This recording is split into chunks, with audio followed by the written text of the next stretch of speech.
उत्तराखंड के हल्द्वानी में 38वें राष्ट्रीय खेलों के भव्य समापन समारोह का हुआ आयोजन। प्रदेश के मुख्यमंत्री सहित सभी उत्तराखंड वासियों ने किया गृह मंत्री अमित शाह का जोरदार स्वागत।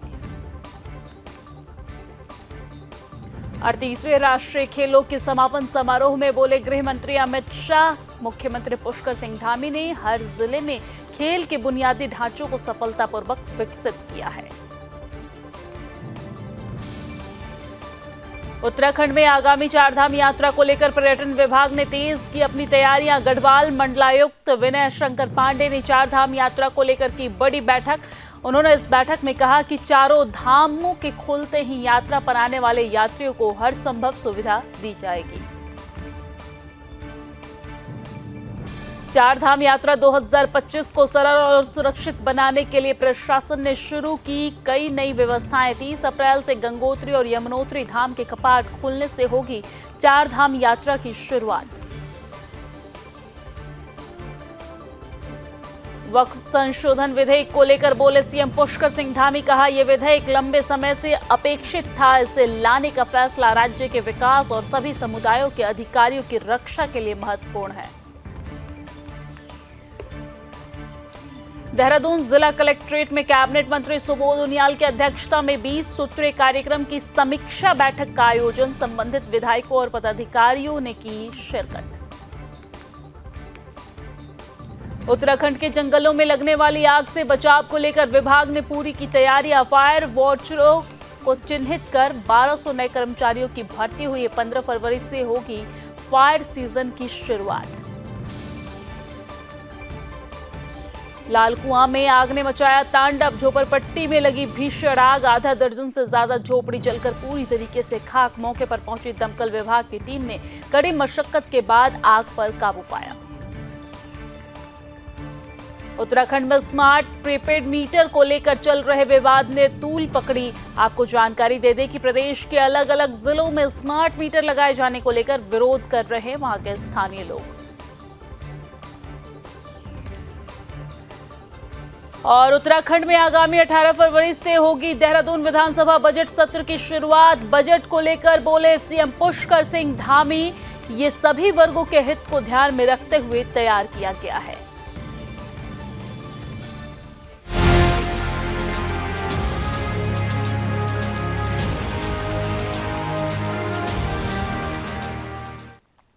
नमस्कार, सुदर्शन न्यूज पर अपना उत्तराखंड देख रहे हैं आप। मैं हूं आपके साथ दिव्या सिंह। उत्तराखंड के हल्द्वानी में 38वें राष्ट्रीय खेलों का भव्य समापन हुआ और शहर के गोलापार के अंतर्राष्ट्रीय स्टेडियम में हुए समारोह में गृह मंत्री अमित शाह और राज्य के मुख्यमंत्री पुष्कर सिंह धामी भी मौजूद रहे।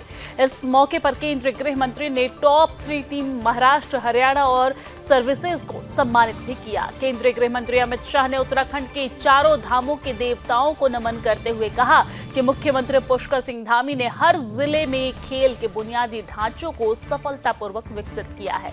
धामी के नेतृत्व में राष्ट्रीय खेल मानचित्र पर उत्तराखंड 25वें नंबर से 7वें स्थान पर पहुंच गया। और इसके के साथ गृह मंत्री अमित शाह के नेतृत्व की तारीफ करते हुए सीएम पुष्कर सिंह धामी ने कहा कि गृह मंत्री अमित शाह ने कश्मीर से अनुच्छेद 370 हटाकर एक भारत श्रेष्ठ भारत का परिचय दिया। देश में आतंकवाद और नक्सलवाद के खिलाफ जंग छेड़कर गृह मंत्री ने देश की ताकत को बता दी है। वो देश को आर्थिक रूप से मजबूत कर रहे हैं और मजबूती की ओर ले जा रहे हैं। प्रधानमंत्री नरेंद्र मोदी के नेतृत्व में देश चहुमुखी विकास कर रहा है।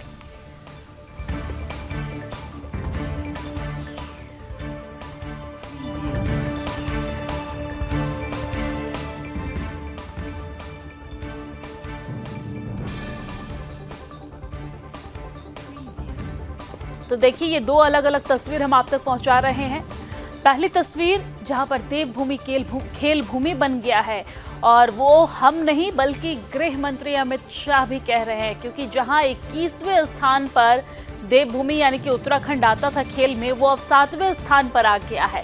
मुख्यमंत्री पुष्कर सिंह धामी के नेतृत्व में हर जिले में खेल को बढ़ावा देने के लिए तमाम तरह के अभियान चलाए जा रहे हैं और इसका असर भी यहां पर देखने को मिला। और यहां पे देखिए पहली तस्वीर जहां पर समापन समारोह कार्यक्रम में उत्तराखंड के जो लोक नृत्य है उसके माध्यम से वहां के जो कलाकार हैं उन्होंने लोगों का मन मोह लिया। और ये तस्वीर बेहद खूबसूरत, जहां पर समापन दिवस के मौके पर यानी कि बीते शाम यहां पर समापन कार्यक्रम हुआ और बीते शाम किस तरीके का माहौल था वहां पर, वो हम तस्वीरों के माध्यम से आप तक पहुंचा रहे हैं।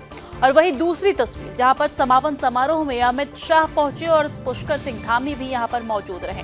मंच पर मुख्यमंत्री पुष्कर सिंह धामी और साथ में केंद्रीय गृह मंत्री अमित शाह, यहां पर मुख्य अतिथि के तौर पर केंद्रीय गृह मंत्री अमित शाह पहुंचे, जहां पर शॉल ओढ़ाकर उन्हें सम्मानित करते मुख्यमंत्री पुष्कर सिंह धामी नजर आ रहे हैं।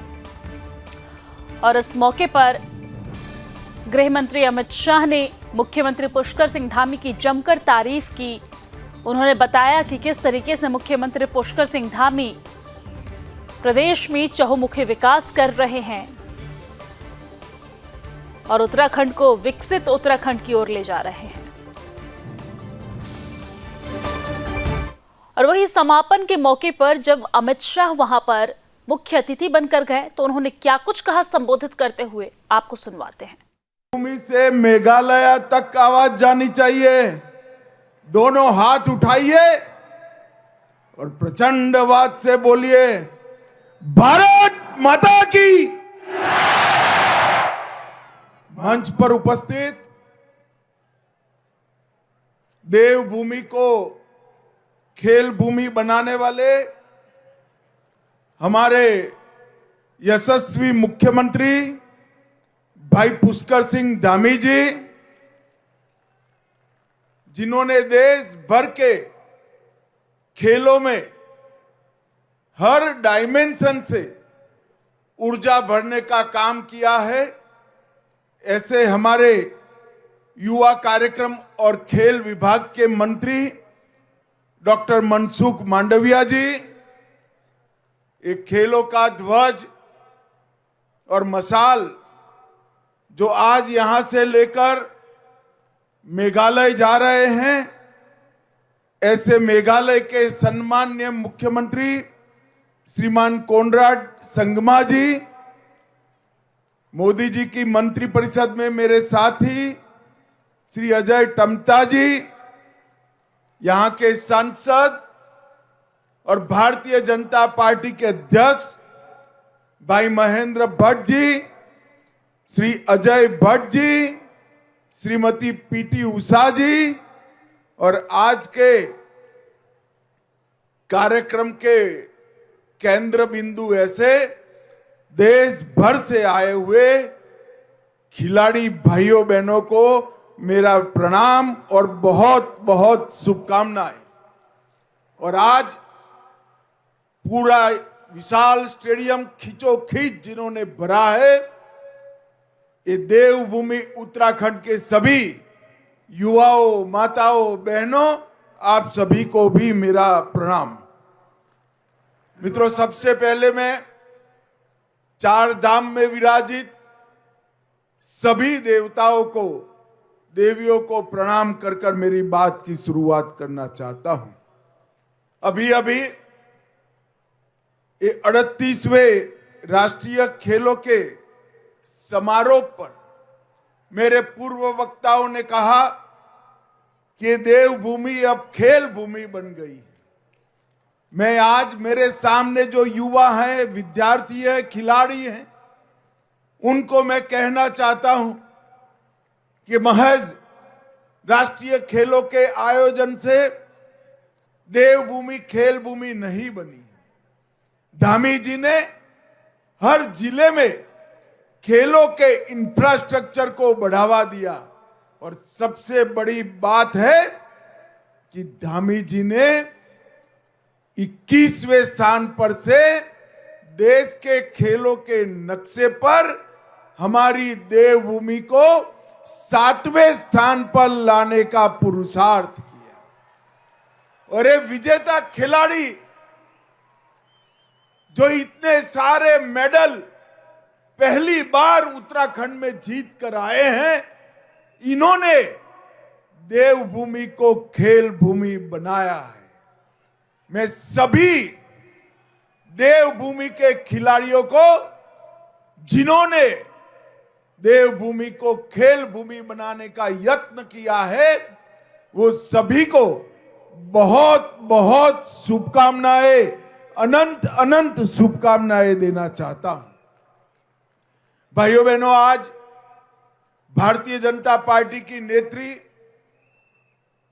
और देश की भूतपूर्व विदेश मंत्री, पद्म विभूषण श्रीमती सुषमा स्वराज जी की जन्मतिथि। मैं सुषमा जी को भावपूर्वक श्रद्धांजलि देना चाहता हूं। और आज की यही दिन 2019 में पुलवामा में हमारे 40 जवान शहीद हो गए थे। इन जवानों की शहादत ने देश को न केवल सुरक्षित किया, मगर वो जवानों की शहादत के बाद मोदी जी ने एयर स्ट्राइक कर कर पाकिस्तान में घुसकर आतंकवादियों को करारा जवाब देने की बात करी। और इसी के कारण पूरी दुनिया में भारत को देखने का नजरिया बदला है और एक संदेश पूरी दुनिया के आतंकवादियों को गया है कि भारत की सीमा और भारत की सेना उसके साथ खिलवाड़ नहीं कर सकती। और भाइयों बहनों, मैं वो सभी 40 जवान जिन्होंने देश की सुरक्षा के लिए शहादत दी, उनको मनपूर्वक श्रद्धांजलि देना चाहता हूं। भाइयों बहनों, मैं उत्तराखंड की समिति, आयोजन समिति का और उनके सभी स्पोर्ट्स के एसोसिएशनों का भी हृदयपूर्वक अभिनंदन करना चाहता हूं, क्योंकि जब से यहां से खेल शुरू हुआ तब से सर्वदूर देश में हर जगह से उत्तराखंड की वाहवाही, उत्तराखंड के लिए अच्छी व्यवस्था के गुणगान पूरे देश आज गा रहा है।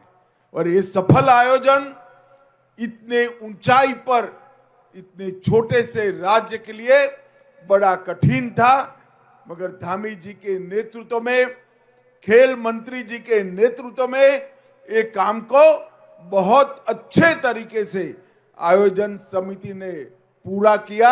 मैं सभी को बहुत बहुत बधाई देना चाहता हूं।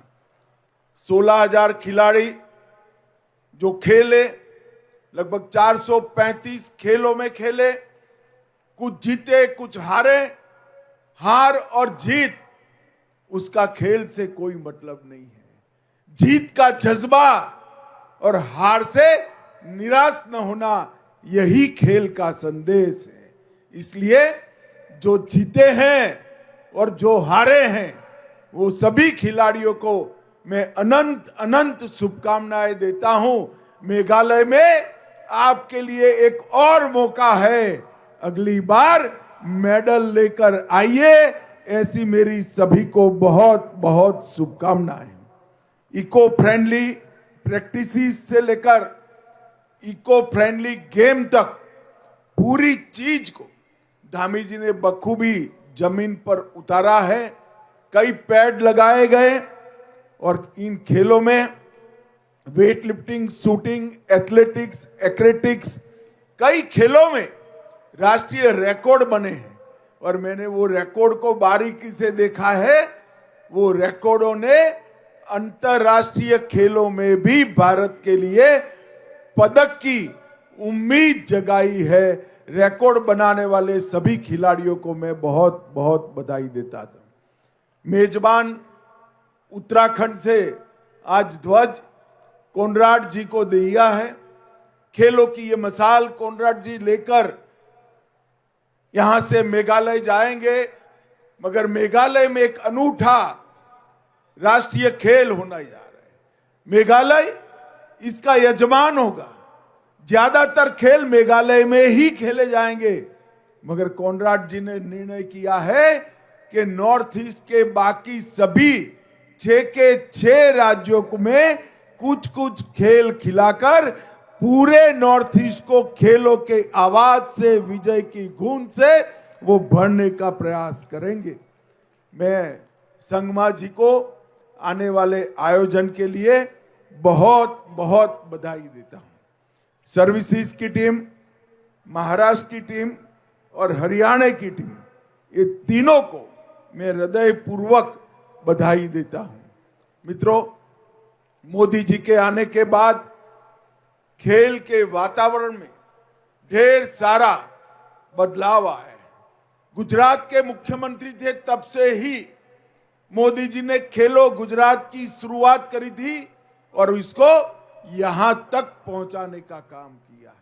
और देश भर के कई जिलों में खेल इंफ्रास्ट्रक्चर, कोचिज की व्यवस्थाएं, खिलाड़ियों को प्रोत्साहन और पारदर्शी चयन, इसके माध्यम से आज विश्व के फलक पर भारत के खेलों की प्रतिष्ठा बढ़ी है। मैं आज सभी खिलाड़ियों को, विश्व प्रसिद्ध धावक मिल्खा सिंह का एक कोट कहना चाहता हूं, जब दौड़िए तो ऐसे दौड़ो कि पूछे पीछे मुड़कर देखने की जरूरत न पड़े, मेडल लेकर वापिस आए, ऐसे दौड़ो। आज मैं आप सभी को बहुत बहुत मन के साथ ये कहना चाहता हूं कि भारत के खेलों का भविष्य उज्जवल है। यशस्वी गृह मंत्री आदरणीय अमित भाई शाह जी का सानिध्य प्राप्त हो रहा है। आदरणीय गृह मंत्री जी, आपका महान व्यक्तित्व जहां हमें दृढ़ निश्चयी और साहसी बनने की शिक्षा देता है, वहीं आपका कालजयी कृतित्व हमें निरंतर कठिन परिश्रम द्वारा अपने लक्ष्य को प्राप्त करने की प्रेरणा देता है। आपने ही आदरणीय प्रधानमंत्री श्री नरेंद्र मोदी जी के कुशल नेतृत्व एवं मार्गदर्शन में जम्मू कश्मीर से धारा 370 खत्म करके एक भारत श्रेष्ठ भारत के सपने को साकार करने का ऐतिहासिक कार्य किया था। यह आपकी नेतृत्व क्षमता और संकल्प का परिणाम है कि आज देश में आतंकवाद, नक्सलवाद जैसी विघटनकारी शक्तियां सिर उठाने का साहस नहीं कर पा रही हैं। आपके अथक प्रयासों के कारण ही आज का नया भारत न केवल आंतरिक रूप से सुरक्षित है, बल्कि संगठित और आत्मविश्वास से भरा हुआ भी है। आदरणीय गृह मंत्री जी, उत्तराखंड में समान नागरिक संहिता लागू होने के बाद आपका उत्तराखंड में पहला आगमन है। आपके और आदरणीय प्रधानमंत्री जी के मार्गदर्शन के कारण ही हम यूसीसी को उत्तराखंड में लागू करने में सफल हो सके हैं।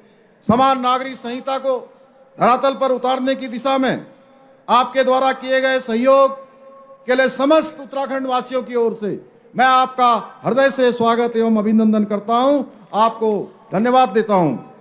भाइयों बहनों, यह हम सभी के लिए बड़े गर्व की विषय है कि राज्य स्थापना के रजत जयंती वर्ष में उत्तराखंड में पहली बार राष्ट्रीय खेलों का आयोजन हुआ है।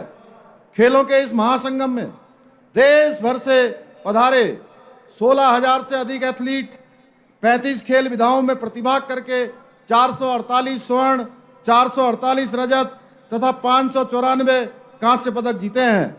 इस दौरान कई खिलाड़ियों द्वारा राष्ट्रीय स्तर पर अनेक रिकॉर्ड स्थापित किए गए हैं और भविष्य में भारत का प्रतिनिधित्व करने की क्षमता रखने वाले बहुत से चैंपियन भी उभर कर सामने आए हैं।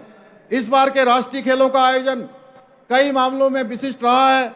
इन खेलों में जहां हमने पहली बार योग और मलखम्ब जैसे अपने पारंपरिक खेलों को शामिल करने का ऐतिहासिक कार्य किया है, वहीं रात्रि काल में रिवर राफ्टिंग की प्रतियोगिता का आयोजन कर वर्ल्ड रिकॉर्ड भी बनाया है। हमने भारत में पहली बार राष्ट्रीय खेलों को ग्रीन गेम्स की थीम पर आयोजित करते हुए पूरे आयोजन में प्लास्टिक का कम से कम उपयोग करने के साथ ही बिजली के लिए सोलर एनर्जी का उपयोग भी किया है। खेलों के दौरान जहां एक और खिलाड़ियों को मेडल को ई वेस्ट और खेल किटों को रिसाइकिल्ड पदार्थों से तैयार किया गया है, वहीं ट्रांसपोर्टेशन हेतु ई वाहनों का प्रयोग भी किया गया है। इन सभी नवाचारों के साथ पर्यावरण के प्रति अपनी प्रतिबद्धता को और अधिक मजबूत करते हुए 2.77 हेक्टेयर वन क्षेत्र को खेल वन के रूप में स्थापित करने का निर्णय लिया गया है। प्रत्येक पदक विजेता खिलाड़ी के नाम से रुद्राक्ष के 1600 पेड़ लगाए जाएंगे। इस बार के राष्ट्रीय खेलों में देहरादून, हरिद्वार, रुद्रपुर, ऋषिकेश हल्द्वानी जैसे मैदानी शहरों को, साथ ही अल्मोड़ा, पिथौरागढ़ और टिहरी जैसे सुदूर पहाड़ी स्थानों के में भी खेल प्रतिस्पर्धा आयोजित की गई। इतना ही नहीं, इस बार चकरपुर, जो कि एक सीमांत क्षेत्र जैसे छोटे से कस्बे में भी राष्ट्रीय खेलों की प्रमुख स्पर्धा का आयोजन हुआ। यह संभवतः पहली बार हुआ कि राष्ट्रीय खेलों में जितने भी वाटर स्पोर्ट्स के इवेंट्स हुए, उन सभी को उत्तराखंड की हाई एल्टीट्यूड पर स्थित झीलों एवं नदियों में आयोजित किया गया। इन खेलों के आयोजन के लिए हमने अस्थायी निर्माण की बजाय प्रदेश की विभिन्न स्थानों पर स्थायी स्पोर्ट इंफ्रास्ट्रक्चर विकसित करने का प्रयास किया है। ये सभी आधारभूत सुविधाएं भविष्य में हमारे खिलाड़ियों के काम आएंगी। मुझे ये बताते हुए हर्ष की अनुभूति हो रही है कि 38वें राष्ट्रीय खेलों को सफलतापूर्वक आयोजित करने के साथ साथ उत्तराखंड ने इन खेलों में 24 स्वर्ण पदकों के साथ रिकॉर्ड 102 पदक अर्जित किए हैं। इन परिणामों से हमारे युवा खिलाड़ियों को प्रेरणा मिलेगी। मुझे पूर्ण विश्वास है इन खेलों के दौरान विभिन्न राज्यों से पधारे आप सभी खिलाड़ियों और स्पोर्ट स्टाफ ने उत्तराखंड के मौसम, प्राकृतिक सौंदर्य और आतिथ्य तीनों का आनंद लिया होगा। और चलिए अब आगे बढ़ते हैं। उत्तराखंड में आगामी चारधाम यात्रा को लेकर पर्यटन विभाग ने अपनी तैयारियां तेज कर दी है। पिछली 5 फरवरी को गढ़वाल मंडलायुक्त विनय शंकर पांडे ने ऋषिकेश में चारधाम यात्रा को लेकर एक बड़ी बैठक की थी, जिसमें सभी संबंधित जिले के अधिकारी शामिल हुए थे और सभी विभाग अपने स्तर से यात्रा को सफल बनाने की तैयारी में जुटा हुआ है। प्रदेश के पर्यटन सचिव कुरवे ने कहा है कि यात्रा व्यवस्थाओं को और अधिक व्यवस्थित करने के प्रयास किए जा रहे हैं। इसके सकारात्मक परिणाम भी सामने देखने को मिल रहे हैं। चारों धामों के खुलते ही यात्रा में तेजी आएगी और तीर्थ यात्रियों को हर संभव सुविधा मुहैया कराने के लिए प्रशासन हर स्तर पर प्रयास कर रहा है। के जो धाम है उनके कपाट खुलने की तिथि आ जाएगी। देखिए, आदि कैलाश ओम पर्वत, इसके संदर्भ में पिछले यात्रा तो पहले से भी चलती आई है, लेकिन इसको एक हाई एंड का प्रोडक्ट बनाने के पॉइंट ऑफ व्यू से पिछले साल से हमने इसको एरियल सर्विस भी इसमें शुरू कराई है। अगर हम आंकड़ों की तरफ देखें तो 2022 के बाद आदि कैलाश ओम पर्वत की जो यात्रा है, आदि कैलाश यात्रा जिसे कहा जाता है, इसमें ऑलमोस्ट बढ़ोतरी तो हुई है, लेकिन विगत साल में ये बढ़ोतरी 3 गुना देखी गई है। तो एरियल के माध्यम से, एरियल दर्शन के माध्यम से, और पिछले नवंबर दिसंबर में हमने कैलाश के दर्शन फ्रॉम इंडियन सॉइल ये भी हमने कराया था, जिसको बहुत अच्छा रिस्पांस मिला है। और इसी के मद्देनजर जो अभी कल की कैबिनेट में जो निर्णय हुआ है कि हमने MI-18 के माध्यम से एरियल दर्शन की हमने सुविधाएं शुरू की है, जिसमें 26,000 रुपीज का एक काइंड ऑफ एक कैप हमने अपनी तरफ से हम वो बेयर कर रहे हैं।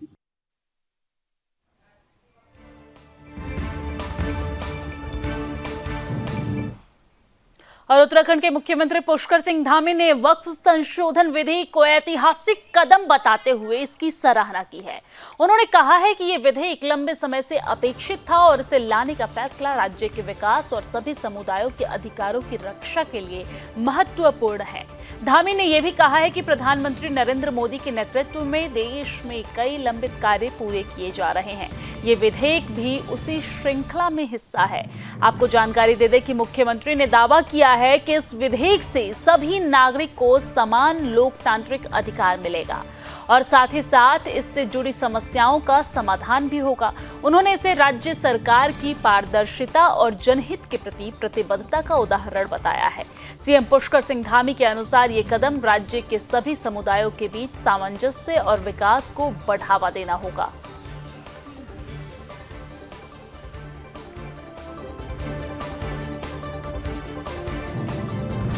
को लोकतांत्रिक अधिकार मिलेंगे। इसके अंदर ये बिल बहुत पहले आना चाहिए था, लेकिन देश के जो भी रुके हुए काम हैं, देश के लोगों के हित में हैं, वो काम सारे के सारे आदरणीय प्रधानमंत्री मोदी जी के नेतृत्व के इस कालखंड में आ रहे हैं। ये वक्फ बोर्ड का संशोधन भी बहुत बड़ा है। इसमें भी गाँव के सभी धार्मिक संस्थाएं, धार्मिक स्थान पूरे वक्फ की संपत्ति में शामिल कर लिए गए थे। निश्चित रूप से इसके आने के बाद लोगों को सहूलियत मिलेगी और सभी को लोकतांत्रिक अधिकार। देहरादून जिला कलेक्ट्रेट में कैबिनेट मंत्री सुबोध उनियाल की अध्यक्षता में 20 सूत्रीय कार्यक्रम की समीक्षा बैठक का आयोजन किया गया, जिसमें संबंधित विधायकों और पदाधिकारियों ने शिरकत की है। समीक्षा बैठक के उपरांत कैबिनेट मंत्री सुबोध उनियाल ने मीडिया से बात करते हुए कहा कि विभिन्न विभागों को लगभग 100 करोड़ की बजट आवंटित किया गया था।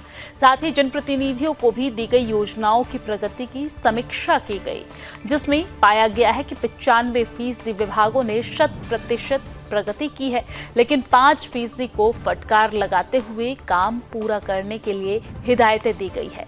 उन्होंने कहा कि उरेडा, जल जीवन मिशन और साथ ही साथ मुख्यमंत्री स्वरोजगार योजना में प्रगति न होने के कारण निर्देश दिए गए हैं कि 31 मार्च से पहले 100% लक्ष्य अचीव कर लिया जाए, और नहीं तो आने वाले समय में जिला योजना में धन आवंटन के दौरान उन्हें इसका खामियाजा भुगतना पड़ सकता है।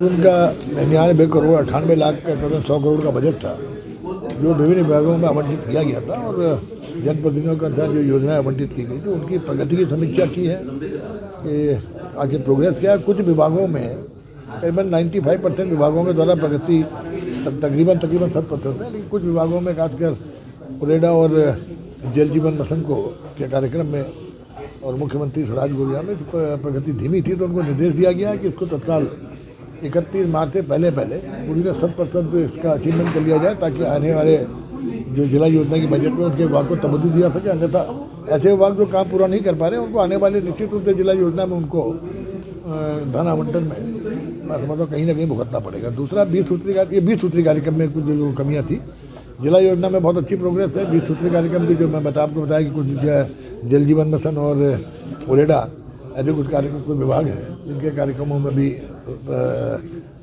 पूरी तरह से अचीवमेंट नहीं किया इन्होंने। और साथ ही साथ जो खनिज न्यास है उसके अंतर्गत जो विगत वर्ष स्वीकृतियाँ दी गई, 60% पैसा रिलीज कर दिया गया था, अब शेष पैसे को रिलीज करने का निर्णय लिया गया। और साथ ही जो कुल 16 करोड़ रुपए के आसपास इस समय खनन न्यास में है, उसमें कमिटेड बजट के अलावा बाकी नई योजना के लिए विधायकों से योजनाएँ शीघ्र, जो सोशल सेक्टर की योजनाएँ और इंफ्रास्ट्रक्चर सेक्टर की योजनाएं जो खनन न्यास में दी जाती हैं, उनमें खासकर स्कूल शिक्षा और स्वास्थ्य पर ज़्यादा फोकस करते हुए प्रस्ताव जिलाधिकारी को शीघ्र प्रेषित करने के लिए कहा गया है।